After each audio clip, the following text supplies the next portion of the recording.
Okay, Burke and Hare. This is the 1972 version.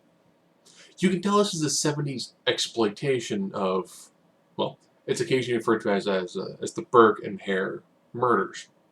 Essentially, you had two guys who found a very lucrative business in selling corpses to the Edinburgh, essentially to their medical colleges. Initially, they were just kind of finding bodies and selling them, but they quickly found out that they'd probably make more if they were to kill people. This is definitely done as 70s exploitation style, which is pretty much why it takes place predominantly in a brothel. The most unique thing about this film is they actually have a theme song. It's like Burke and Hare. And you hear at the beginning and the end of the film. Not really a horror film, not really a dark comedy.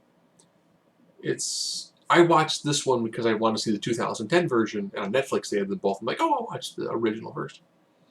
So that's the review of the 72 version. It's just your standard 70s exploitation style of film. Now, the 2010 version, which has Simon Pegg and Andy Serkis, and I think is directed by John Landis. This one takes it in much more of the driest of dry dark comedy.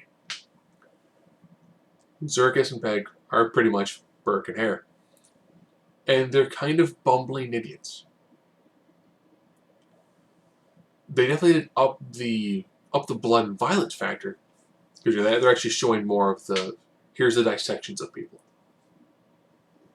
And it has Elsa Fisher as somebody who used to be a worker in a brothel, but is now trying to become an actress. So they throw in little subplots here and there. And I say it's the driest dark comedies because they throw in some slapstick humor. You know, there's like a poop joke pretty early on. It sets the mood that this is going to be a really dark subject matter, but it's going to be told in a very Landis way. If you're going to watch either one of the two, the 72 version is standard 70s exploitation. The 2010 version is a very dry, dark comedy. But it's great to see Andy Serkis not in either a motion capture shoot or in full body prosthetics.